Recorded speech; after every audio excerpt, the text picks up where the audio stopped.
Hi dears, നമസ്കാരം. എല്ലാവർക്കും നമ്മുടെ ചാനലിലേക്ക് സ്വാഗതം. ഇന്നിവിടെ റേഷനറി വെച്ചിട്ട് ഒരു ബിരിയാണി എന്ന് പറയാൻ പറ്റുമെന്നറിയില്ല, ബിരിയാണിന്നോ അല്ലെങ്കിൽ ചിക്കൻ റൈസ് എന്നോ പറയാം. എന്തായാലും സംഭവം അടിപൊളിയാണ്. അത് ചെയ്ത് നോക്കിയാൽ തന്നെ മനസ്സിലാവുള്ളൂ. അപ്പം ഈ റൈസ് ചെയ്യാൻ വേണ്ടിയിട്ട് ഞാനിവിടെ 1.5 ഗ്ലാസ് അരിയാണ് കേട്ടോ എടുത്തത്. ആ അരിയിലേക്ക് നല്ല തിളച്ച വെള്ളം ഒഴിച്ച് കൊടുക്കുകയാണ് ആദ്യം. അത് ഒരു 2 മിനിറ്റ് വെച്ചതിന് ശേഷം നമ്മൾ നന്നായിട്ട് കഴുകിയെടുക്കണം. ഇതുപോലെ വെള്ളം നല്ലോണം തെളിഞ്ഞ് വരുന്നവരെ നമ്മൾ കഴുകിയെടുക്കണം കേട്ടോ. അതിനുശേഷം അത് 1 മണിക്കൂർ നമ്മൾ സോക്ക് ചെയ്യാൻ വെക്കണം. അപ്പോൾ അത് ഒരു സൈഡിലേക്ക് നമുക്ക് മാറ്റി വയ്ക്കാം. ഞാനിവിടെ 1/2 കിലോ ചിക്കനാണ് കേട്ടോ എടുത്തത്. അപ്പോൾ അതിലേക്ക് ഒരു 1/4 ടീസ്പൂൺ മഞ്ഞൾപ്പൊടി, 1/2 ടീസ്പൂൺ കുരുമുളക് പൊടി, പിന്നെ 1/2 ടീസ്പൂൺ സാധാരണ മുളക് പൊടി, പിന്നെ 1 ടീസ്പൂൺ കാശ്മീരി മുളക് പൊടി, 1/2 ടീസ്പൂൺ ഗരം മസാല, പിന്നെ ആവശ്യത്തിന് ഉപ്പും ചേർത്ത് ഒന്ന് മാരിനേറ്റ് ചെയ്ത് ഒരു 1/2 മണിക്കൂർ വെക്കണം. അത് നമ്മൾക്ക് ഒന്ന് മൂടി വെച്ചിട്ട് 1/2 മണിക്കൂർ വെയിറ്റ് ചെയ്യാം.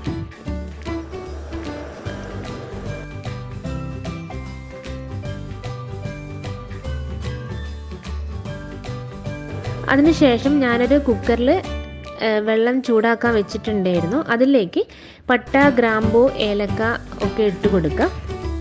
അതിലേക്ക് കുറച്ച് ഉപ്പും, കല്ലുപ്പാണ് ഞാൻ ഉപയോഗിച്ചത്, അതും കൂടെ ചേർത്തിട്ട് നമ്മൾ കഴുകി വെച്ചിട്ടുള്ള അരിയും കൂടെ ഇട്ട് ഒന്ന് തിളപ്പിക്കാൻ വെക്കണം.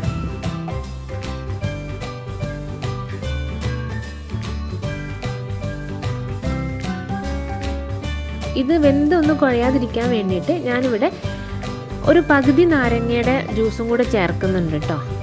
ഒട്ടി പോവാതിരിക്കാൻ വേണ്ടിയിട്ടാണ്. ഞാൻ കുക്കർ മറ്റൊരടുപ്പിലേക്ക് മാറ്റി അതേ അടുപ്പിൽ നമ്മളൊരു പാൻ വെച്ച് എണ്ണ ചൂടായതിനു ശേഷം നമ്മൾ എടുത്തു വെച്ചിരിക്കുന്ന ചിക്കൻ നമുക്കൊന്ന് പൊരിച്ചെടുക്കാം കേട്ടോ. ഇതാ രണ്ടും രണ്ടടുപ്പിൽ ആയും കൊണ്ട് നിൽക്കുന്നുണ്ട്. അപ്പം ഇത് ഫ്രൈ ആവുന്ന സമയത്ത് നമുക്ക് കുറച്ച് കാര്യങ്ങൾ ഒന്ന് ചെയ്തെടുക്കാനുണ്ട്. അപ്പം ഞാനിവിടെ മസാലയ്ക്ക് വേണ്ടിയിട്ട് ആദ്യം തന്നെ ഒരു കഷ്ണം ഇഞ്ചി, ഒരു 5-6 പച്ചമുളക്, പിന്നെ ഒരു മുഴുവൻ വെളുത്തുള്ളിയും കൂടെ ഒന്ന് ചതച്ചെടുക്കണം കേട്ടോ. അരച്ച് പേസ്റ്റാക്കി എടുക്കേണ്ട ആവശ്യമില്ല, ഒന്ന് ചതച്ചെടുത്താൽ മതി. ഇതുപോലെ അതൊരു സൈഡിലേക്ക് മാറ്റി വെച്ചിട്ട് നമുക്ക് ബാക്കിയുള്ളതൊക്കെ ഒന്ന് കട്ട് ചെയ്തെടുക്കാം. ഇതിലേക്ക് നമുക്ക് ആവശ്യമായിട്ട് കുറച്ച് മല്ലിയില വേണം, അത് ഞാനൊന്ന് കട്ട് ചെയ്തു. പിന്നെ പുതിനയില, പിന്നെ 3 വലിയ ഉള്ളി വേണം, 4 തക്കാളി, ഒരു പകുതി നാരങ്ങയുടെ നീരും വേണം കേട്ടോ. അപ്പോൾ എല്ലാം നമ്മൾക്ക് ഇതുപോലെ കട്ട് ചെയ്തെടുക്കാം. പിന്നെ നിങ്ങൾ എടുക്കുന്ന അളവിനനുസരിച്ചിട്ട് മാറ്റം വരും. നിങ്ങൾ കൂടുതലാണ് എടുക്കുന്നതെങ്കിൽ അതേപോലെ മസാലയ്ക്ക് ആവശ്യമായിട്ടുള്ളത് കൂടുതൽ ചേർക്കേണ്ടി വരും. പിന്നെ കുറഞ്ഞ അളവാണ് ഉപയോഗിക്കുന്നതെങ്കിൽ ഇത്രയും അളവ് എടുക്കേണ്ട ആവശ്യമില്ല, കുറച്ചൊന്ന് കുറച്ചാൽ മതി. അപ്പോൾ ഇതെല്ലാം നമ്മൾ കട്ട് ചെയ്ത് കഴിഞ്ഞു. പിന്നെ ആ പകുതി ഞാൻ നാരങ്ങയും പിഴിഞ്ഞെടുത്തിട്ടുണ്ട്. ആ സമയം കൊണ്ട് തന്നെ നമ്മുടെ ചിക്കനും റെഡിയായിട്ടോ. ഇനി അതേ ഓയിലിലേക്ക് ഞാൻ എടുത്ത് വെച്ചിരിക്കുന്ന ഉള്ളി ഒന്ന് വഴറ്റുകയാണ്. കുറച്ച് ഉപ്പും ചേർത്തിട്ട് ഉള്ളി ഒന്ന് നന്നായിട്ട് വഴന്ന് വരണം കേട്ടോ. കൂടുതൽ ഓയിലൊന്നും നമുക്ക് ആവശ്യമില്ല.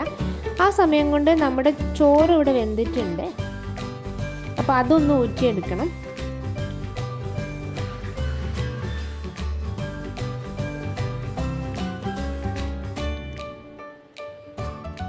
അതൊരു സൈഡിലേക്ക് മാറ്റി വയ്ക്കാം.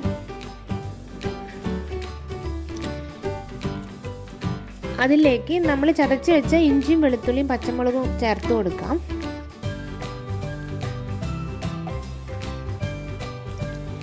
നന്നായിട്ട് പച്ചമണം മാറുന്നവരെ വഴറ്റിയതിന് ശേഷം എടുത്തു വെച്ചിരിക്കുന്ന തക്കാളിയും കൂടെ ചേർക്കാം.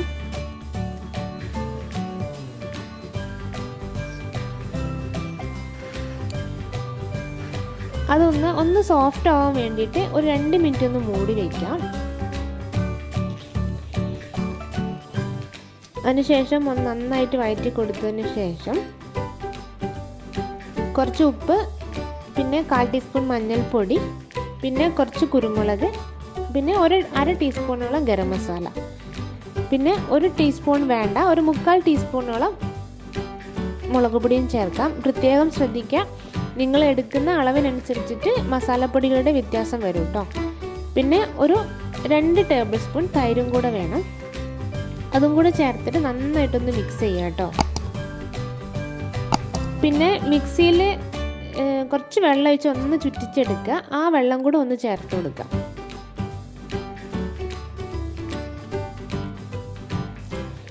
പിന്നെ നമ്മൾ എടുത്തു വെച്ചിരിക്കുന്ന മല്ലിയിലയും പുതിനയിലയും ചേർക്കാം. ഞാൻ അതിൽ നിന്ന് കുറച്ച് മാറ്റി വെച്ചിട്ടുണ്ട് നമ്മൾ ദം ചെയ്യാൻ ഉപയോഗിക്കാൻ വേണ്ടിയിട്ട്. പിന്നെ നമ്മൾ ഫ്രൈ ചെയ്ത് വെച്ച ചിക്കനും ചേർത്തിട്ട് നന്നായിട്ടൊന്ന് മിക്സ് ചെയ്യണം കേട്ടോ.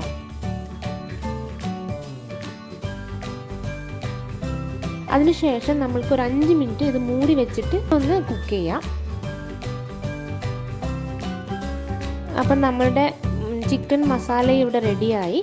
ഞാൻ ബിരിയാണിക്ക് ഒരു കളറ് കിട്ടാൻ വേണ്ടിയിട്ട് ഞാനിവിടെ കളറൊന്നും ഉപയോഗിക്കുന്നില്ല. അപ്പം കുറച്ച് പാലിലേക്ക് മഞ്ഞൾപ്പൊടി ചേർത്തിട്ട് ഒന്ന് കലക്കി എടുത്തിട്ടുണ്ട്.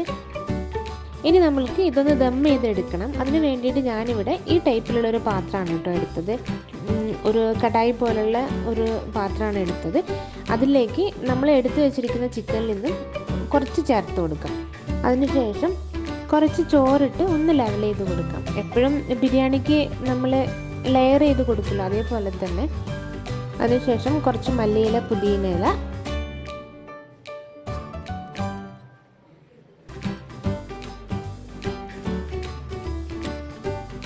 പിന്നെ നമ്മൾ പാലിൽ മഞ്ഞൾപ്പൊടി കലക്കി വെച്ചിട്ടുണ്ടല്ലോ, ഒന്ന് സ്പ്രെഡ് ചെയ്ത് കൊടുക്കുക. പിന്നെ ഇത് നിർബന്ധമില്ല, എന്നാലും കുറച്ച് നെയ്യ് ചേർത്ത് കൊടുക്കാം ആ ബിരിയാണിയുടെ ടേസ്റ്റ് വരാൻ വേണ്ടിയിട്ട്. പിന്നെ കുറച്ച് ലെമൺ ജ്യൂസ്.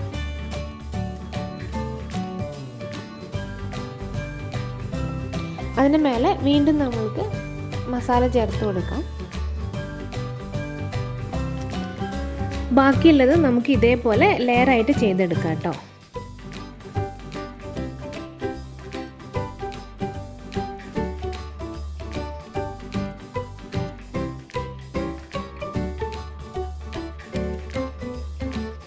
എന്നിട്ട് ഇത് നമുക്ക് ദം ചെയ്തെടുക്കാം. അതിന് വേണ്ടിയിട്ട് ഞാനിവിടെ ഡയറക്റ്റായിട്ട് നമ്മൾ അടുപ്പിലേക്ക് വെക്കുന്നില്ല.